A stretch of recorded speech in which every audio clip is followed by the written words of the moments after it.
귀한 찬양 하나님께서 기쁘게 받으신 줄 믿습니다. 우리가 살아가는 세상은 끊임없이 우리를 지치게 하고 때로는 마음에 깊은 상처와 흉터를 남깁니다. 그런데요, 우리가 세상에서 받는 상처보다 더 무서운 것이 있습니다. 그것은 바로 나와 하나님과의 관계가 깨어지는 것입니다. 그래서 내 영혼이 가뭄에 마른 땅처럼 바짝 말라져 가는 것이 진짜 두려운 것이지요. 오늘 본문은 시편 중에서도 가장 깊은 회개와 탄식이 담긴 시입니다. 그런데 이 시를 기록한 사람이 바로 다윗입니다. 다윗은 하나님 마음에 합한 사람이었습니다.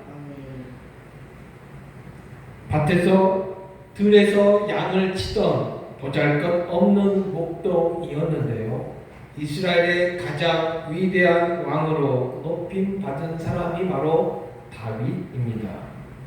그러나 그 영광스러운 자리에 있던 다윗이 순간의 유혹을 참지 못하고 비참하게 무너져 버렸습니다. 충성스러운 우리아의 아내를 범했습니다. 자신의 죄를 덮기 위해서 교묘한 꾀를 짜냈습니다.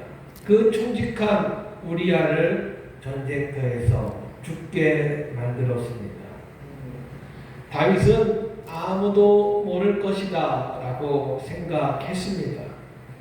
자신의 왕권으로, 자신이 가진 권력으로 이 모든 것들을 다 숨길 수 있다라고 믿었습니다. 하지만 하나님은 알고 계셨습니다.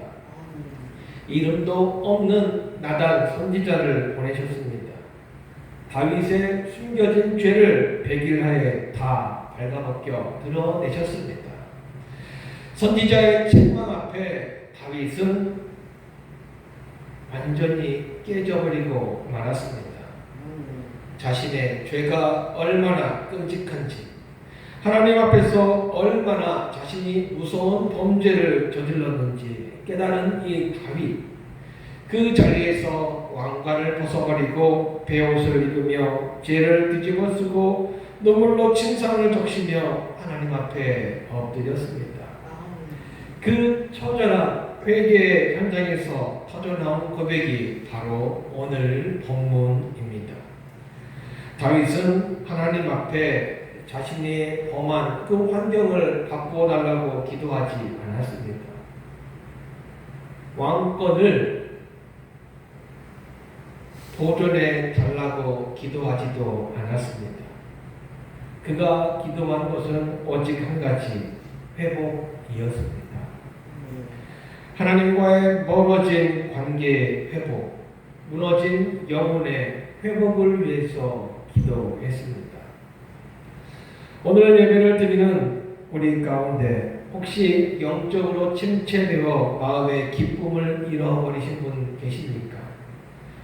죄의 짐이나 삶의 무게로 인하여 영혼이 타들어간 듯한 고통을 느끼며 앉아 계신 분 계십니까?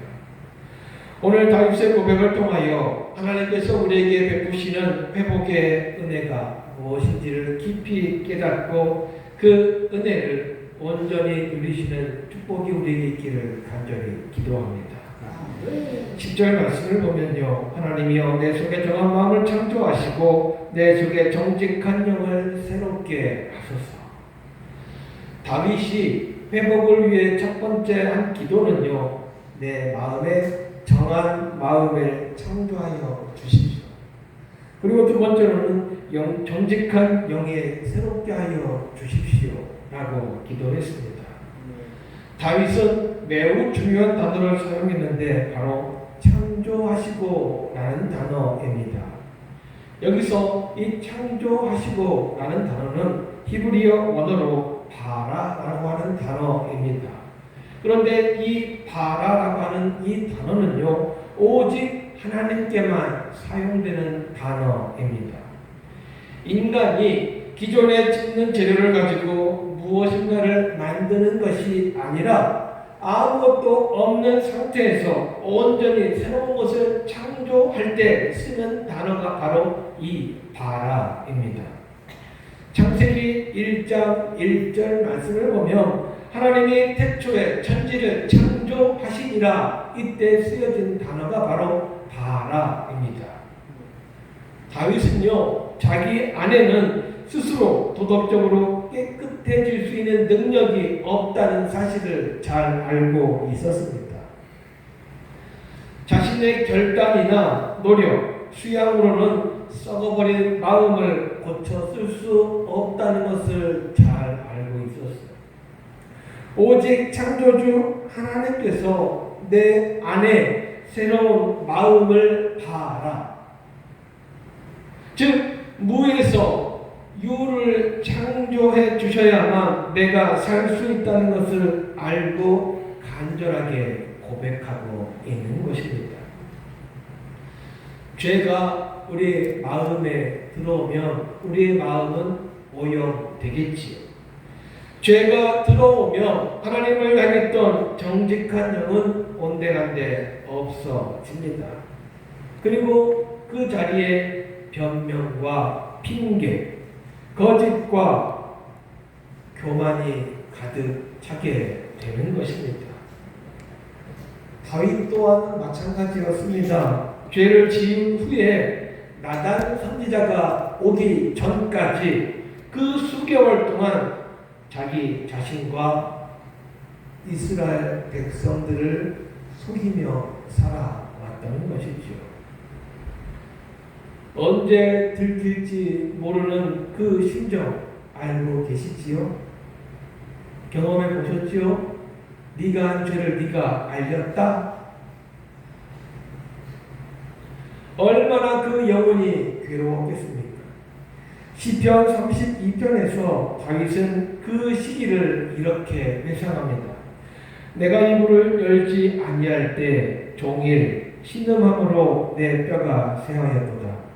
주의 손이 임야로 나를 누리시오니 내 진액이 빠져 여름 가뭄에 마름같이 되었도다.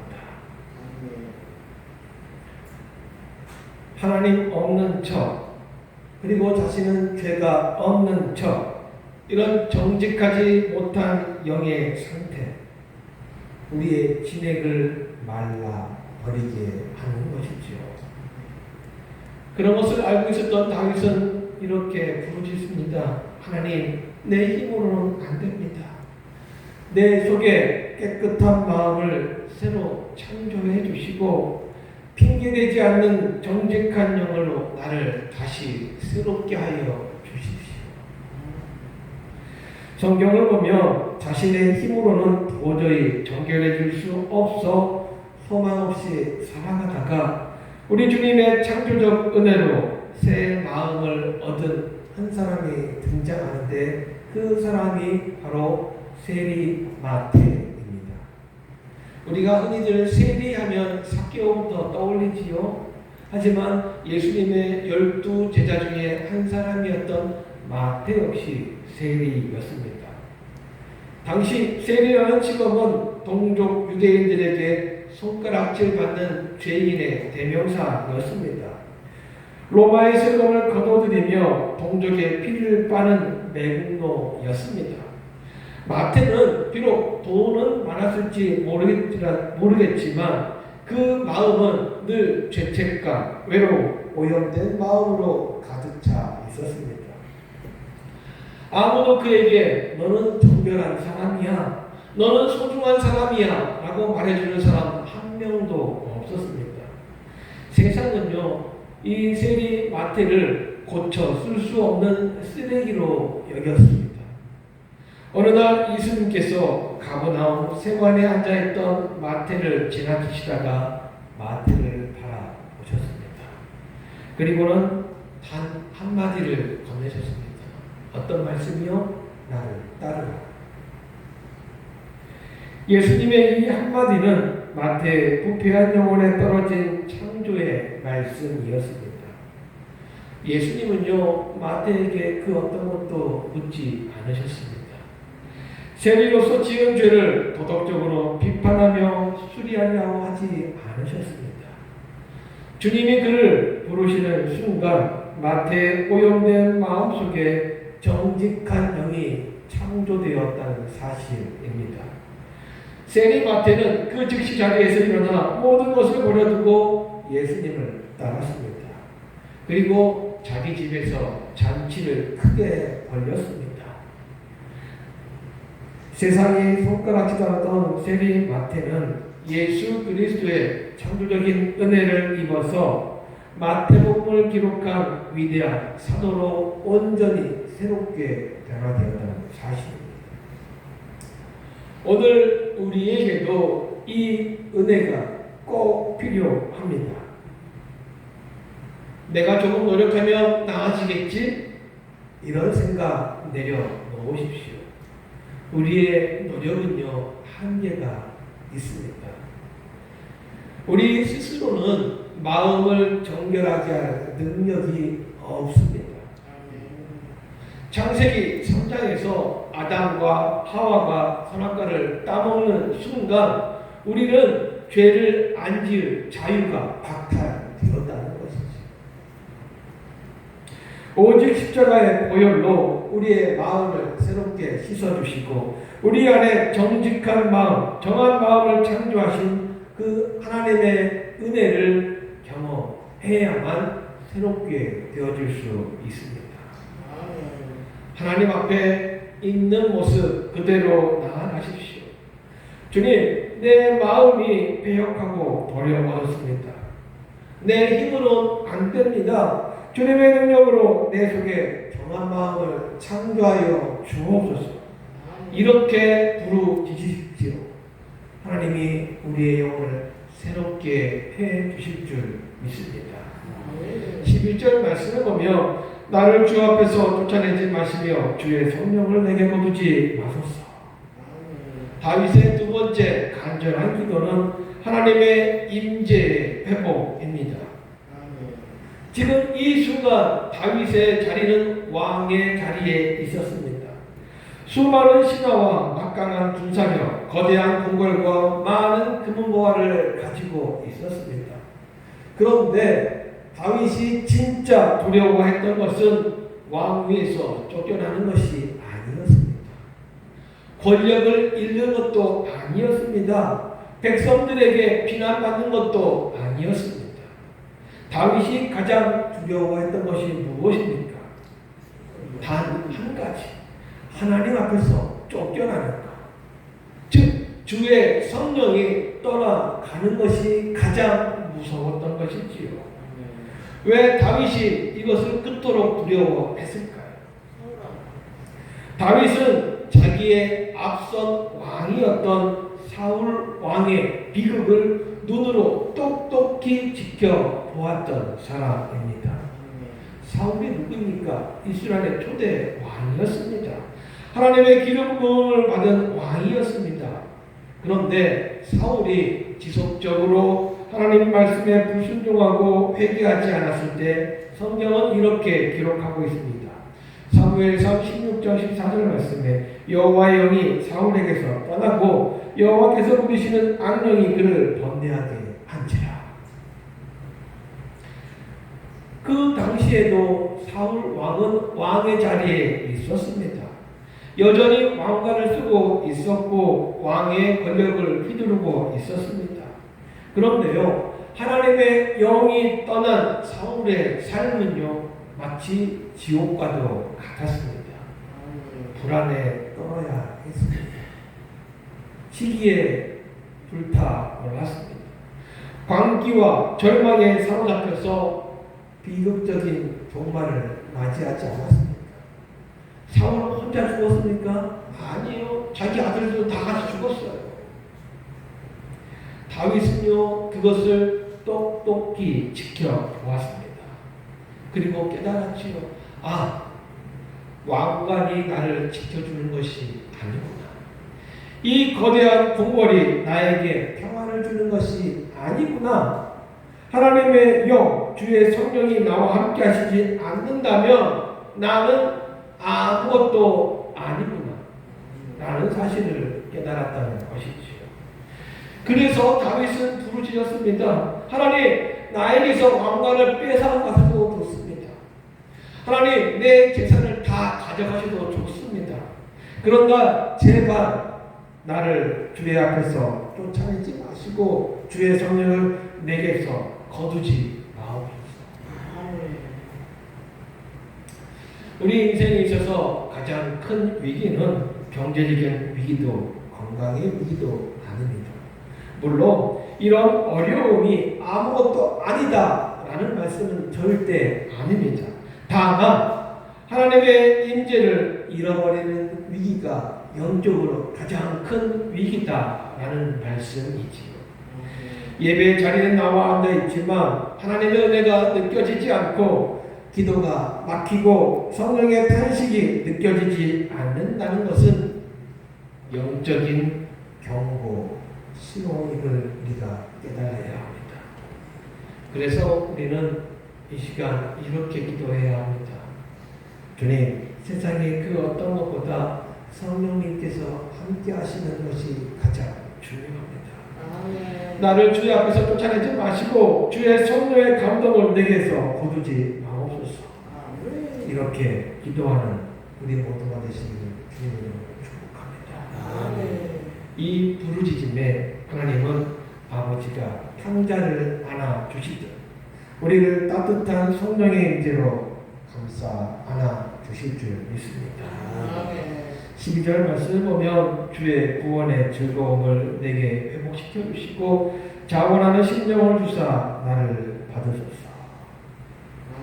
다윗의 세 번째 기도는요, 구원의 즐거움의 회복 그리고 자원하는 심령입니다. 다윗은 지금 하나님 앞에 나에게 구원을 주십시오라고 기도하는 것이 아닙니다. 다윗은 이미 하나님의 구원을 경험한 사람입니다. 그러나 죄로 말미암아 그 구원의 즐거움을 잃어버렸던 것이지요. 신앙생활에서 가장 무서운 타성 중에 하나는 구원받은 은혜에 대한 감사, 감격이 사라져 버리는 것이지요. 처음 예수님을 만났을 때 내가 죄 용서 받았다는 사실 하나만으로 눈물을 흘리며 기도했던 그 감격의 순간을 지금도 기억하고 계십니까? 아니면 까마득한 옛날 이야기로만 생각하고 계십니까? 그때 그 심정, 내가 주님을 위해서 내 목숨까지도 드리겠습니다. 나무 뿌리를 흔들어가면서 기도했던 그 감격이 지금도 있으십니까? 아니면 시간이 지나면서 예배는 형식적인 의무가 되어버리고 봉사는 부담스러운 짐이 되며 기도는 건조한 중얼거림이 되어버리지 않으셨습니까? 구원의 사실은 남아있는데 구원의 즐거움이 사라져버리지는 않으셨습니까? 다윗은요, 죄를 범죄한 이후에 이 구원의 즐거움을 완전히 잃어버리고 말았습니다. 왕이니까 맛있는 거 많이 먹었겠지요? 여름에는 보양식 많이 먹었겠지요? 사내짐이 많이 먹었겠지요? 그런데 맛이 없어요. 악기 연주를 해도 기쁨이 없어요. 다윗이 얼마나 악기 연주를 잘했으면요, 악기 연주를 했던 사울이요, 다윗이 악기 연주를 하면 마음이 편해졌다고 하지 않습니까? 영혼의 기쁨이 사라지니까 모든 것이 다 잿빛으로 변해버리고 말았습니다. 그래서 다윗은 간절한 마음으로 기도합니다. 주님, 내가 처음 주님을 만났을 때 주님께서 나를 죄에서 구원하셨을 때 누렸던 그 구원의 감격, 즐거움을 내게 다시 회복시켜 주십시오. 그리고 이어서 이렇게 기도합니다. 자원하는 심령을 주사 나를 받으소서. 구원의 기쁨이 회복되면 나타나는 자연스러운 열매가 바로 자원하는 심령입니다. 다들 연애해 보셨죠? 이런 분들 계십니다. 저는요, 남편, 부인 얼굴 한 번 못 보고 결혼했어요. 연애해 보셨잖아요. 솔직히 사랑하는 사람이 생기잖아요. 그럼 어떻게 합니까? 어떻게 해요? 열심히 앉아도 안 피곤해요. 언제가 제가 말씀드렸죠. 광주에 사는 전도사하고 순천에 사는 자매가 있었어요.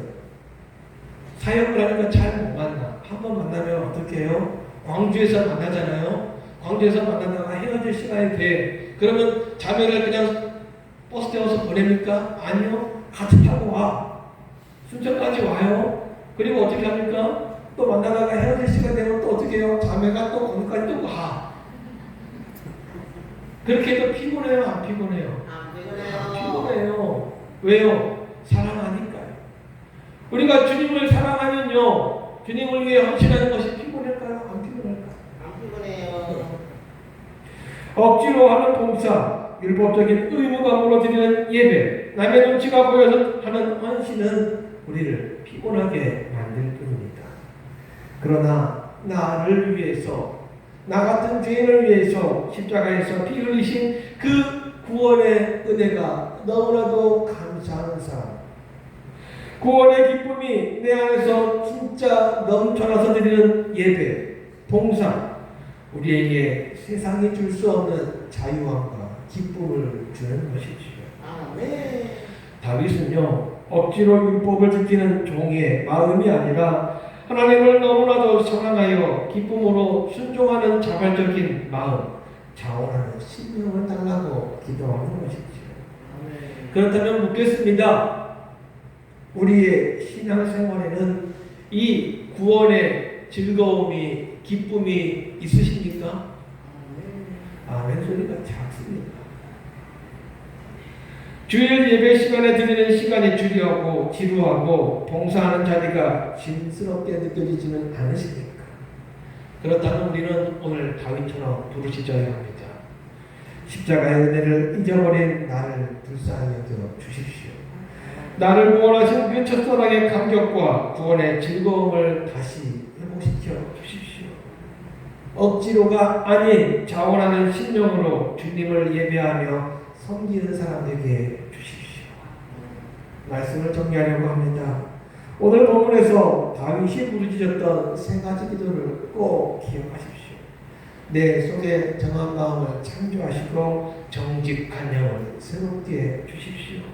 내 힘으로는 내 마음을 정결하게 할 수 없습니다. 오직 십자가의 보혈과 하나님의 창조적 은혜만이 우리의 더러워진 마음을 새롭게 할 수 있습니다. 나를 주님 앞에서 쫓아내지 마시고 주의 성령을 내게서 거두지 마옵소서. 주의 구원의 즐거움을 내게 회복시켜 주시고 자원하는 심령을 주사 나를 받아주옵소서. 하나님은 우리가 죄 가운데 무너져 신음하며 사는 것을 절대로 원치 않으십니다. 우리가 진심으로 회개하고 돌아오며 하나님은 우리의 과거를 절대 묻지 않으십니다. 온전한 회복의 은혜로 베풀어 주실 줄 믿습니다. 이 시간 다윗과 같은 통회하는 심령으로 하나님 앞에 나아가는 우리들 모두가 되시기를 간절히 소원합니다. 하나님은 우리들의 부르짖음에 응답하시고 오늘 예배하는 모든 성도님들의 심령 속에 정한 마음이 창조되고 구원의 기쁨이 샘솟듯 일어나며 성령의 능력이 새롭게 시작되는 인생 되기를 주님의 이름으로 축복합니다. 기도합니다. 사랑과 은혜가 풍성하신 하나님, 오늘 다윗의 통회하는 고백이 우리들의 고백이 되게 하여 주옵소서. 우리의 힘으로는 정결하게 할 수 없사오니 이 시간 십자가의 보혈로 우리를 씻어주시고 내 안에 정한 마음을 새롭게 창조하여 주옵소서. 세상의 그 어떤 것보다 주님의 임재를 갈망합니다. 주의 성령을 거두지 마시고 매일매일 주님의 은혜의 보좌 앞에 살아가는 저희들 모두가 되게 하여 주옵소서. 마시지 못하여 타들어가는 땅처럼 건조해진 우리의 심령에 구원의 즐거움을 허락하여 주십시오. 처음 주님을 인격적으로 만났을 때 감격과 기쁨이 회복되게 하여 주시고 자원하는 심령으로 주님을 예배하며 이웃을 사랑하는 거룩한 삶이 되게 하여 주옵소서. 예수님의 이름으로 감사하며 기도하옵나이다. 아멘. 다 같이 자리에 일어서서 주님 다시 오실 때까지 찬양합니다.